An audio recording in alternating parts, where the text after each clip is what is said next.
Welcome to another bomb episode of the Girl Stop Playing podcast. I am your favorite homegirl, Koereyelle, here to encourage you to stop playing with your potential and start working for what you want in life and in love. You already know that I believe you can make the money and you can get the honey as long as you are willing to work for it.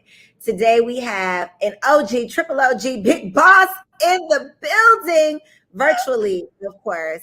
Y'all, she needs no introduction, but I'm gonna go ahead and give her one so we can put some respect on her name.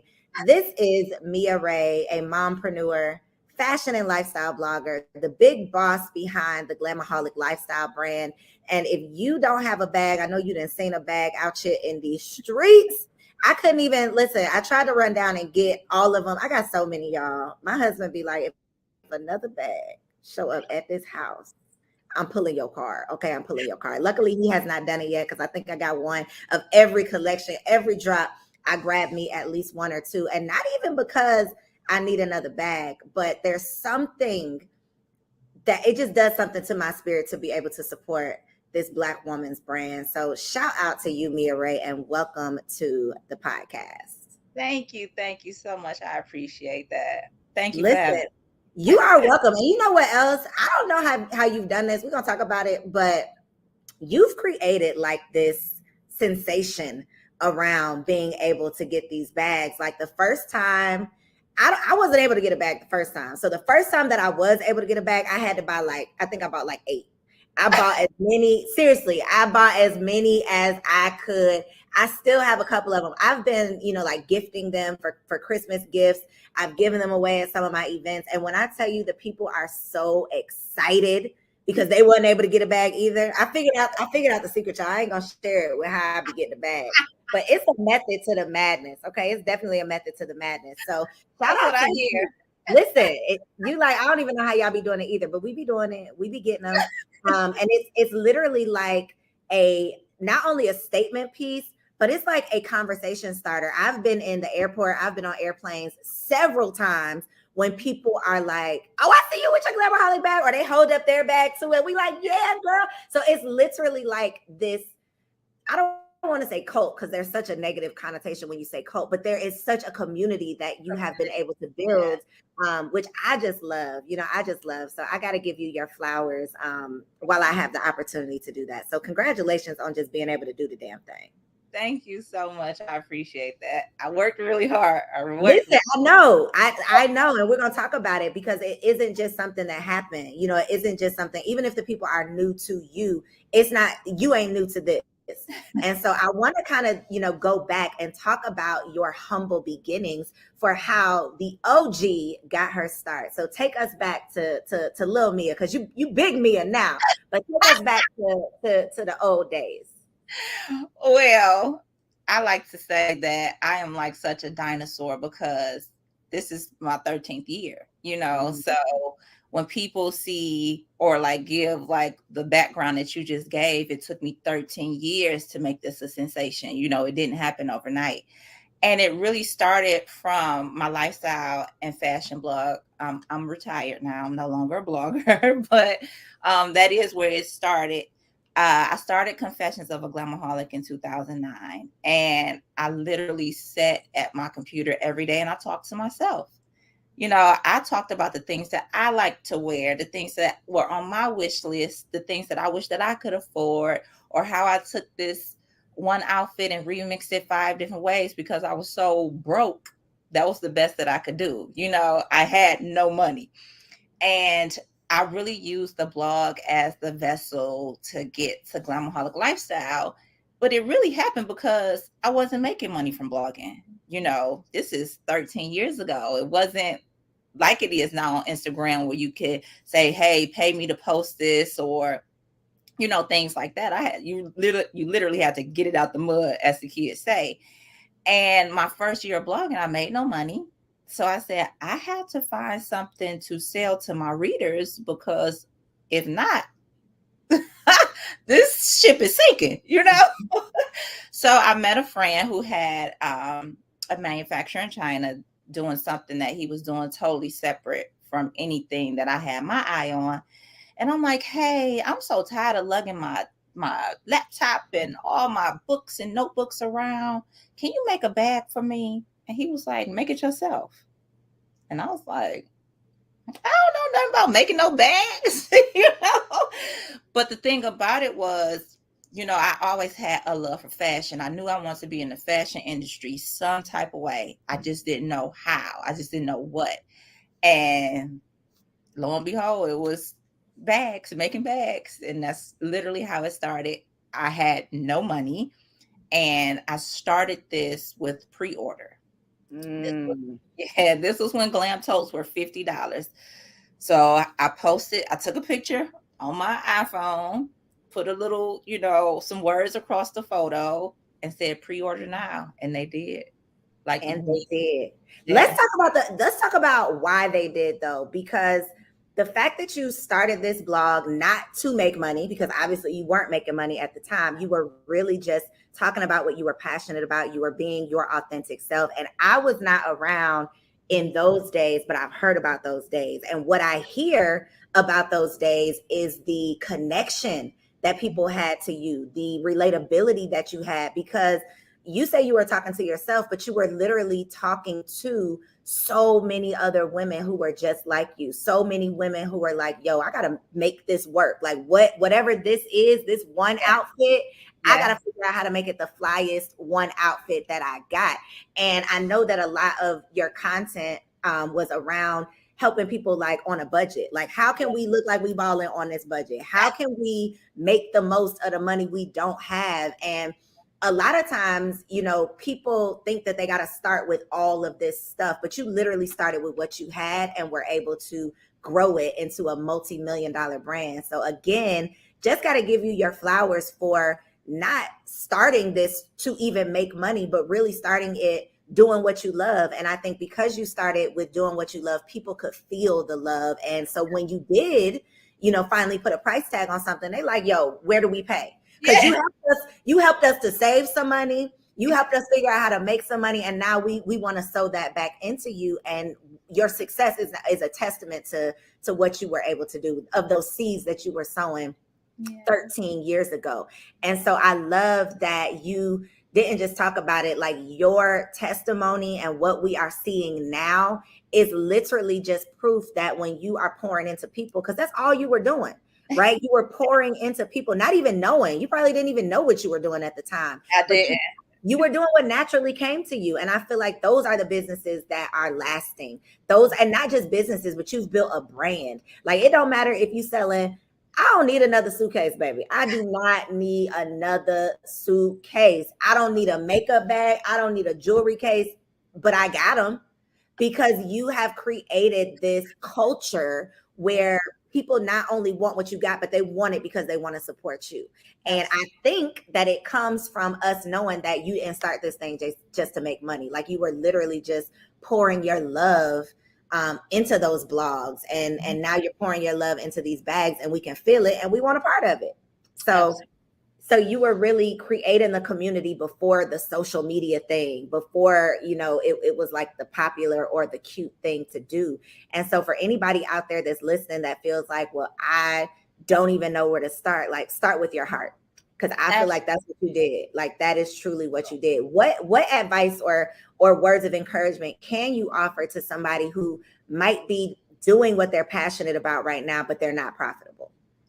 I would definitely say, because even leading into or piggybacking off of what you just said, I was completely clueless. I had no idea what I was doing. I didn't even know an entrepreneur. Like, no one in my family is an entrepreneur.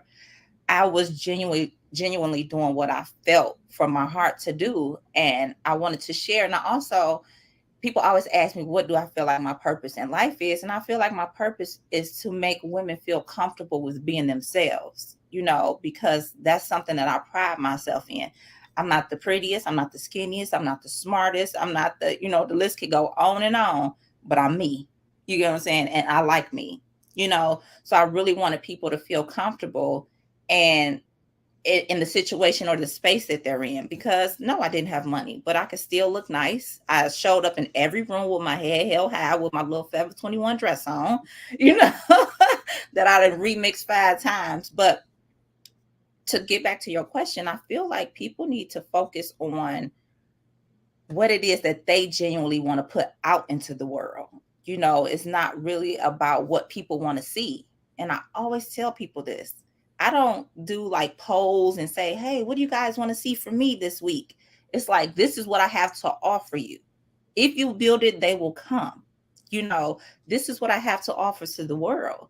And I want people, and those people who gravitate to it, relate to it, understand it, who feel it, who vibe with it, they come, you know. And the people who don't, those aren't my people. I don't worry about my people. I mean, those people, I worry about my people. So I want people to understand that if you're passionate about something and it's not profitable at this time, you have to keep that ball rolling. You have to keep it going, because what's the timeline on it? You know, I always tell people, you would never do what I did. It took 10 years for me to blow. So you would have gave up on year number 2. I did not have a car. I did not have a house. You know, all these list of things that people put on their list of goals, I didn't have, but I kept going. And now I could do any and everything I want. But the fact of the matter is, I think it was Oprah I was listening to one time, and she said, if you'll do it for free, that's when you know it's your passion.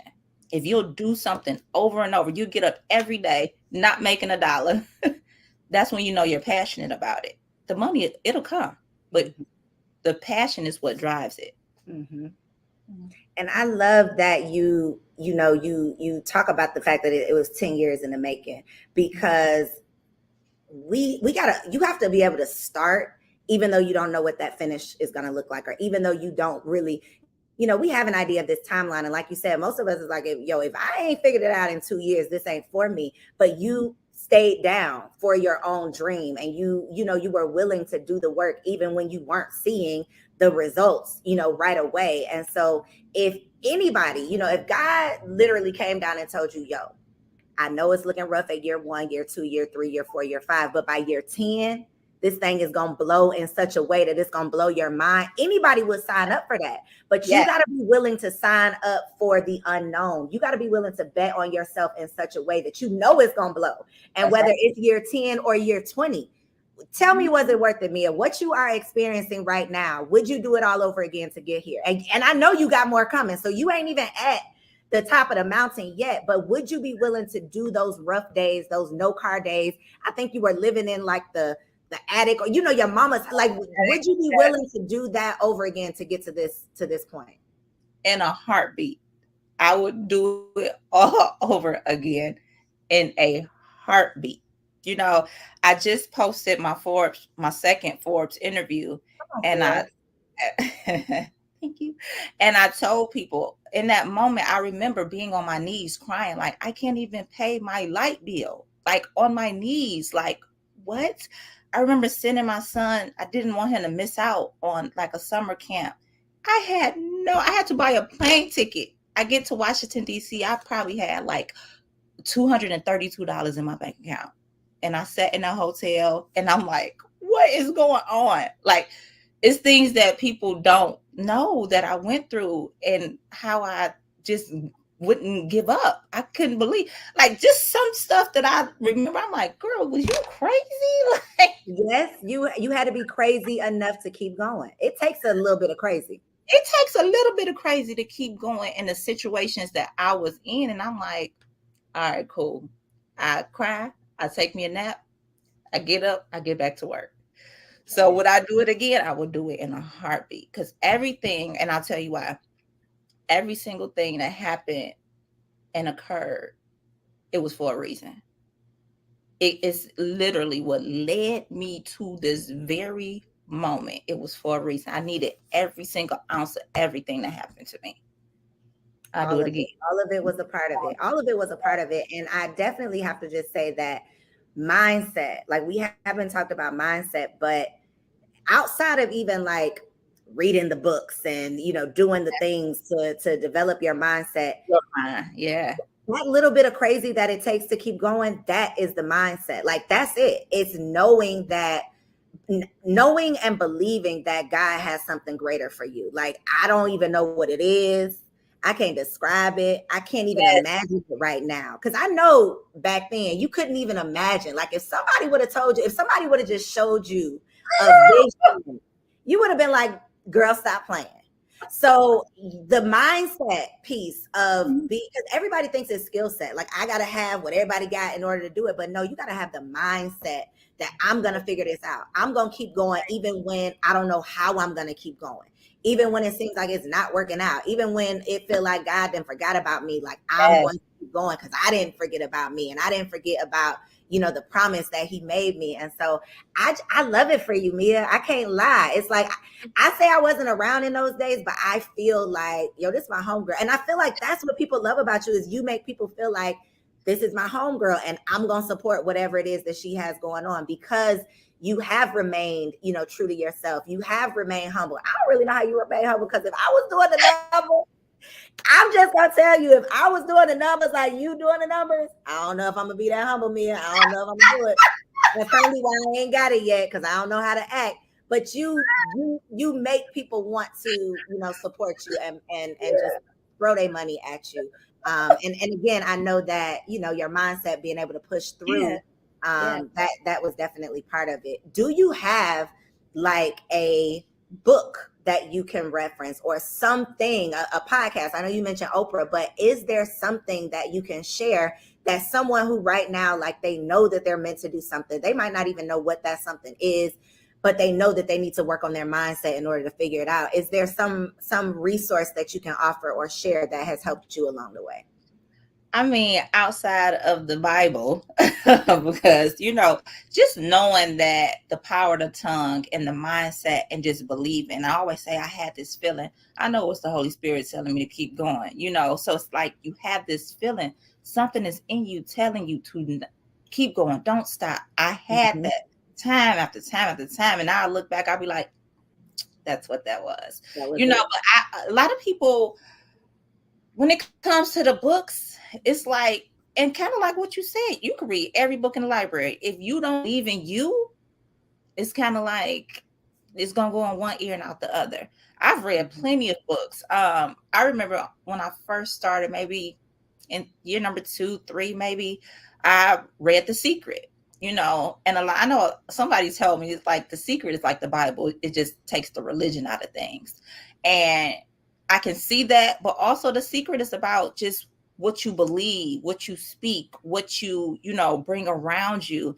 And those things kind of help me to, in the beginning stages, realize like, okay, it's time for me to start maybe focusing my attention to the things that I really want out of life. I remember Oprah was the first person that told me to, and I always say told me, like she told me personally. I was gonna say, come on, speak it, because she's gonna be telling you. That's my auntie. But she was the first person I ever heard talk about a vision board. And I started that vision board when I first began my business. And I look at it now and it's like, I really got damn near everything on that vision board, I remember reading the 4 agreements. I absolutely love the 4 agreements. And I think sometimes when I apply those things, those are the things that separates me from other people. I don't take a lot of things personal. Girl, that was we about to get into it because I'm glad you said the 4 agreements because that literally leads me into my next question. But go ahead, I'm gonna let you finish though. I don't take things personal. That book really like lay out a mindset type of checklist, I should say, of how I maneuver through life and through business. But what really like started this for me was Koereyelle Simmons' Fabulosity. When I was still working my 9 to 5, I had that book on my desk and I read it every day. And I said, this is the life I want. This is how I want to live. This right here. And I remember getting up from my desk one day and going to tell my supervisor I was putting in my 2 weeks. And I was like, I'm out of here. I ain't had a job since. I love it. Ain't had a job since. And you, at that time when you gave that notice, you probably didn't even know what the next 2 weeks looked like, but you knew you had a vision though, because that book gave you just a little glimpse of what was possible. And for a lot of people, like you said, we don't come from family of entrepreneurs. We don't come from just the glitz and the glam. And so we don't think it's possible for ourselves because we haven't ever seen it. And sometimes it takes a book, it takes a movie, it takes, you know, something for you to be able to see what's, if it's possible for them, it's possible for you, but you just got to be able to see it. And vision boards, that's the magic behind vision boards. It's like being able to see it, you know, and imagining it and envisioning it, and then putting yourself in that picture and knowing that it's possible. So yes, The Secret, amazing. If you ain't a book reader, you can watch it.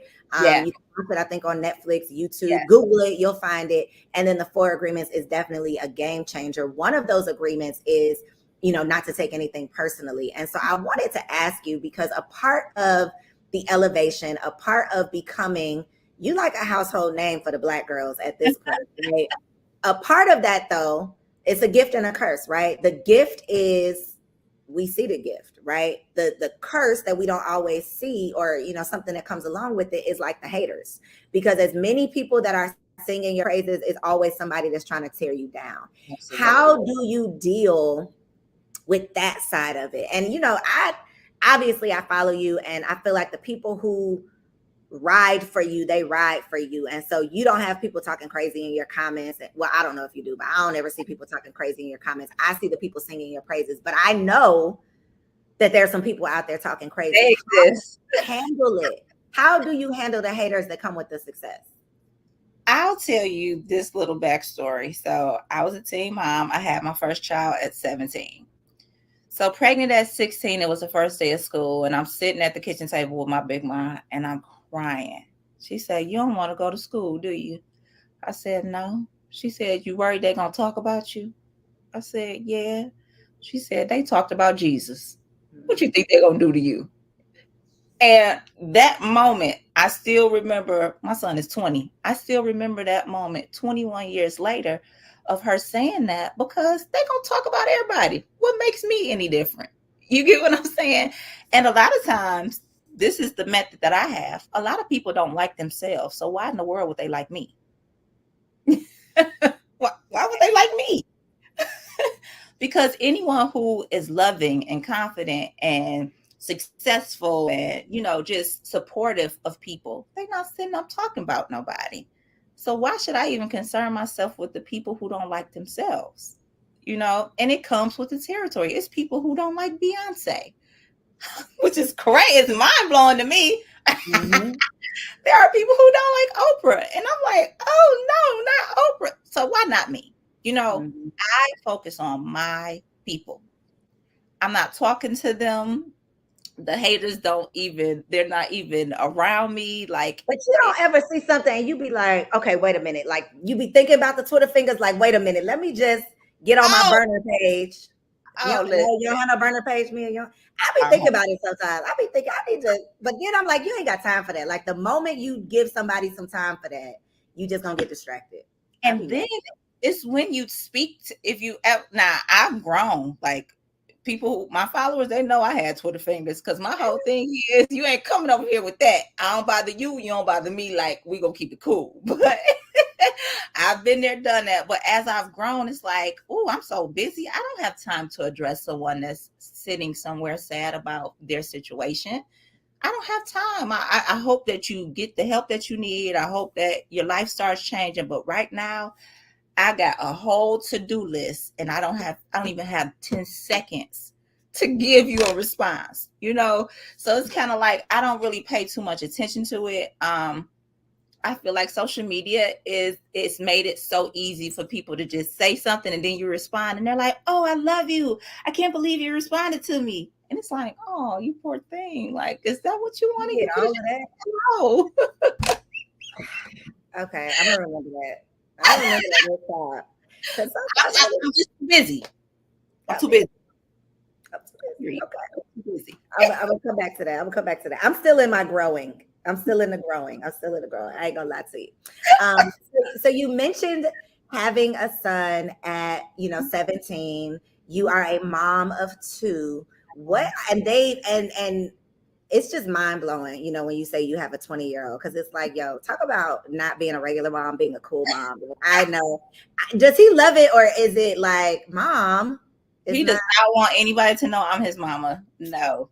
He's like, all the Why girls is he at acting school. like that? He's like, all the girls at school, they talk about you and they carry your bags. And it just, no. He wants to be a man of his own. He does not want to Well, be you attached. gotta respect that, but come on, like come on, like you playing with it. But he has been, I know, because we just talked about, not coming from a family of entrepreneurs. Yeah. So to not just come from a family of entrepreneurs, but to come from an entrepreneur, like literally, and to grow as you were growing, in business. I just know that the things, the unsaid things, the unspoken things, the things that he's just naturally picked up, whether he realized it now or not, those things are invaluable. Those things are priceless. That whole, getting out the mud and seeing you, being there with you, like, getting it out the mud. And even I know, the sacrifices that have come with it. I know that he is just going to be like light years ahead of other people who are having to learn it in books or having to hire a coach to teach them to do things. And, little Santana, I know he's getting to see, like, I know that he's been around for maybe some of the mud, but now he's definitely seeing like the glitter and the gold. So his experience was probably a little bit different. But what there was one thing that you hope that they have gotten from just watching your journey, what would be that one thing? I think it would just be hard work. I pride myself in being a hard worker. I pride myself in being someone who just won't give up. I'm always looking for the solution. And I think when it comes to your children, well, I'll speak for myself. When it comes to my children, I want them to be able, and I say it all the time, I'm not going to be here for forever. So I want you to grasp on and hold on to what it is that you see from my life. And this came from faith and hard work. I really want my children to be able to stand on their own when I'm no longer here. Even now, I just want, as a man, it's really, when it's something different when you're raising men, I want my two Black men to know how to stand on their own, be consistent, give your all. I don't care if you wanted to be a professional dog walker. I want you to be the best dog walker there is.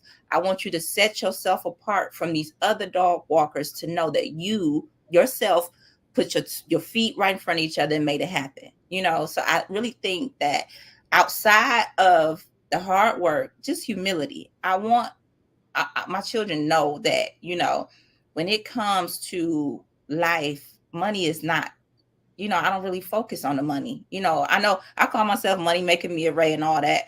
I get that. But the fact of the matter is that I did this years on top of years, no money, and the outcome was the abundance. But still, when it comes to being very humble and very strategic with how you maneuver through life and helping other people, that's what I really want my boys to really see. It's about helping other people and making sure that you got, a good head on your shoulders. You got you some sense, because, people climb and gotta pull that rug from right up under you before you know it. And life is really about, just keeping your head on straight, working hard, being very, connected with others and not just, selfish and focusing on yourself. How do you navigate teaching them hard work, but then also having the resources to be able to like give them the moon and the stars? Woo.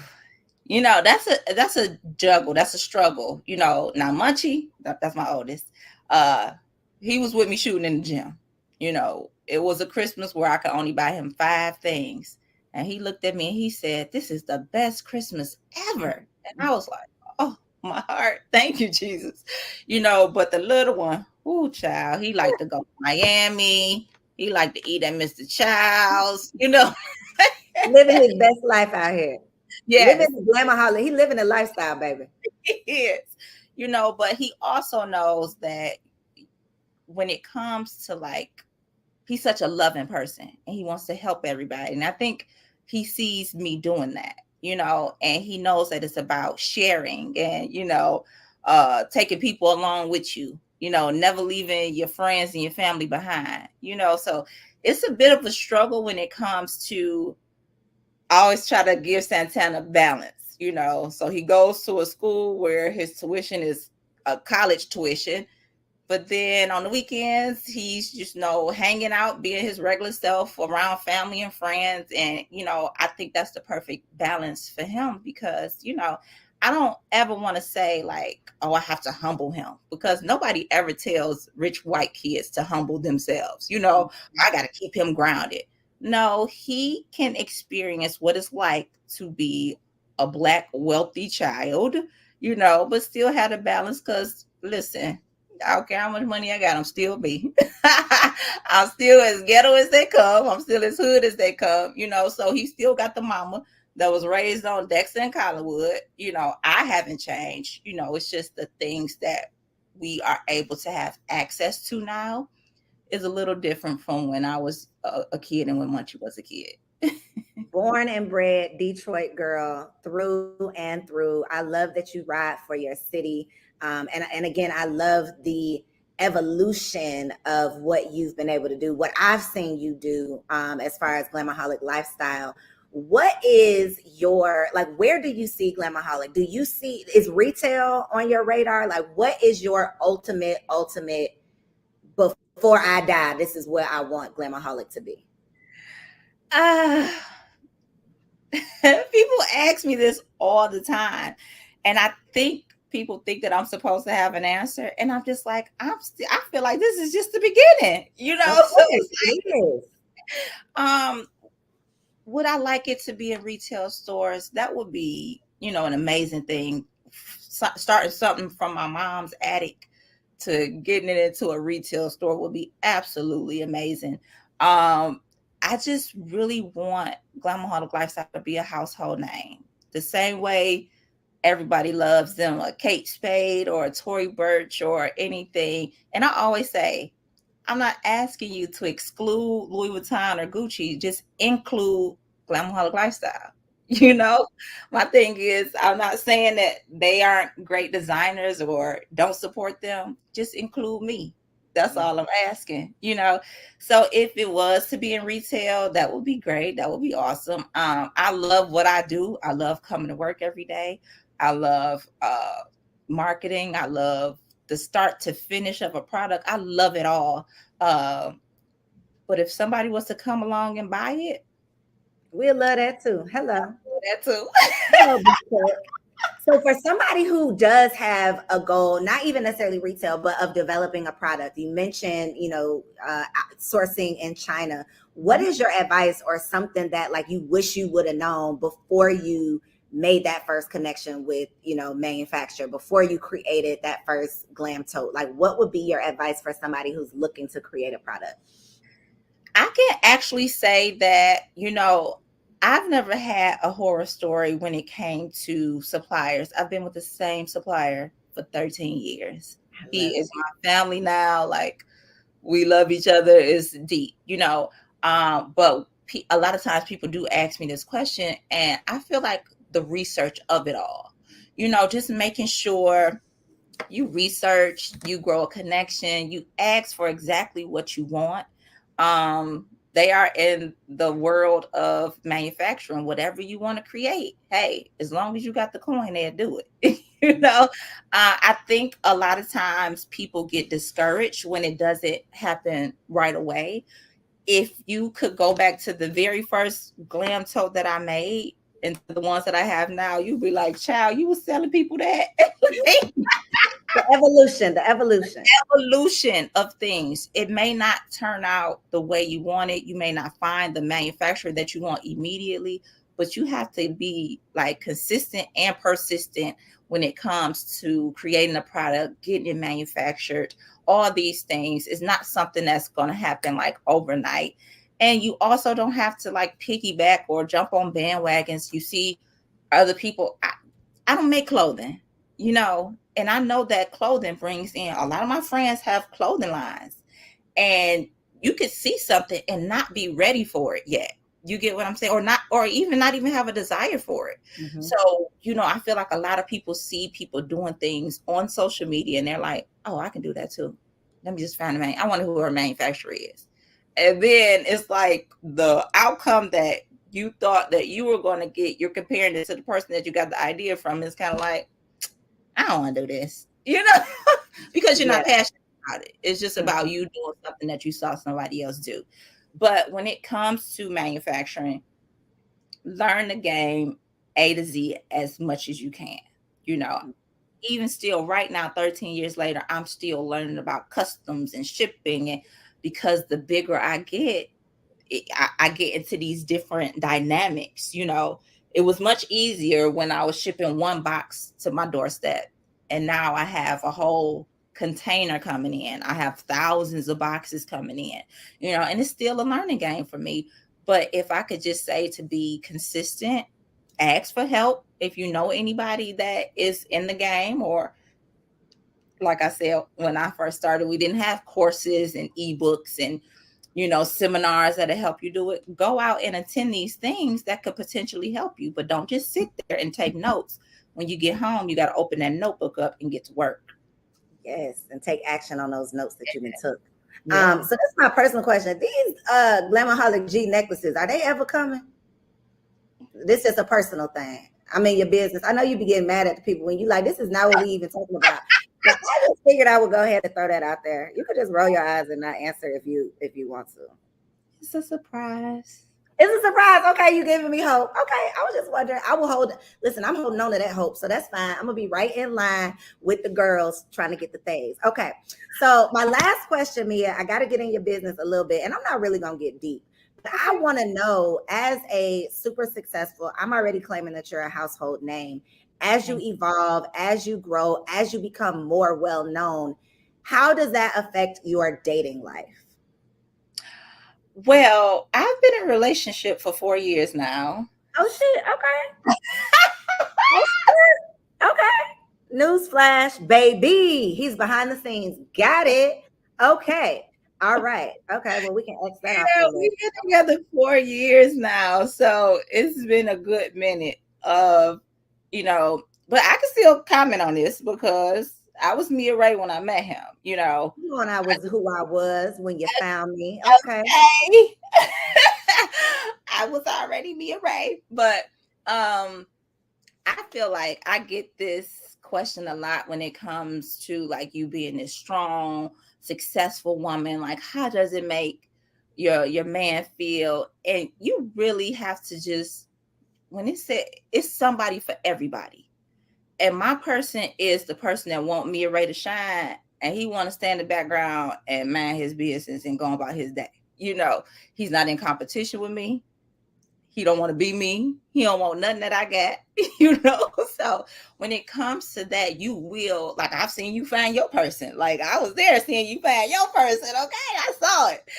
So I feel like, watching stuff or watching people like you gives so many women hope that it's possible, because the world makes you feel like you have to choose between success and love.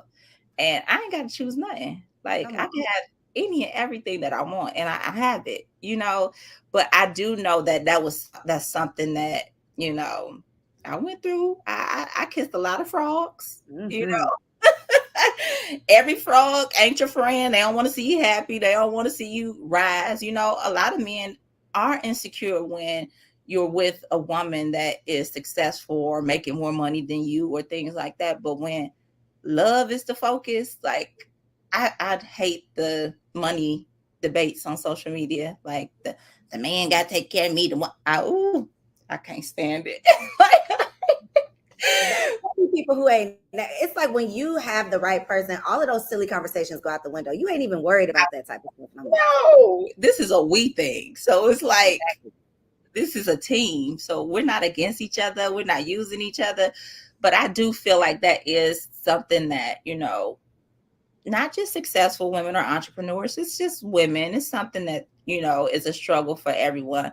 But I definitely feel like it does exist. I hope that, I do give women hope. Not that I share a lot about my relationship on social media. I don't, but it's just in the world that we're in now. I just want some stuff to myself, like you know.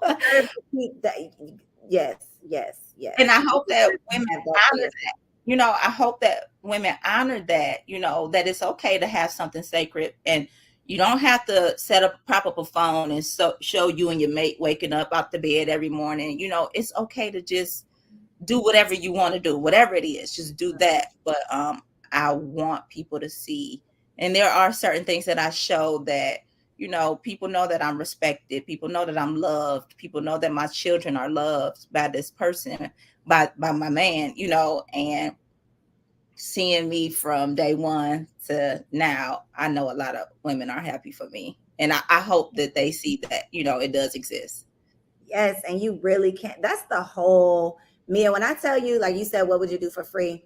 Being able to inspire people, being able to have these conversations for Black women who are really like starting to lose faith, whether it's making the money or getting the honey or both. You know, it's like, this is what does it for me. This is really truly what does it for me. What really makes my spirit feel like, girl, you doing what you were sent here to do, because so many of us get distracted and lose faith and lose sight of what's possible for us. So I appreciate you, just all that you do to inspire the girls who, you know, don't have people around them that are cheering them on, or don't have people around them that are examples of what's possible. You are literally showing the little Black girls that it truly can happen if you are willing to work for it. So I appreciate you spending some time with us. Let the people know. I'm gonna go ahead and scroll it on the bottom. Now y'all can log on. I don't know if you're gonna be able to get anything, because she'll be acting. Sign up for the text messages though, because that's the real game right there, is get on the text list. How can they get on this list so that they can hope and pray for one of these bags? Well, I have a website full of inventory. I mean, sometimes we'll drop stuff does sell out really quick. I have a whole website full. So if you go to glamaholiclifestyle.com, you can sign up to receive emails and text messages, so you'll always be in the know of everything and the times that stuff happens. But I'm good. It's I got plenty of inventory. Okay. She got some stuff for y'all. Go check it out and add it to the collection. Like, even if you don't need something new, know that you are supporting a real person, somebody who is not just doing it for the coin, but, you know, she can use all the coins. So go on and slide them her way. Listen, I appreciate you, Mia. It's always a pleasure being able to connect you and share my platform with you. So thank you for being a part of the Girl Stop Playing podcast. And thank y'all for tuning in, tapping in. Another bomb ass episode with a baddie who got that bag. See y'all next time.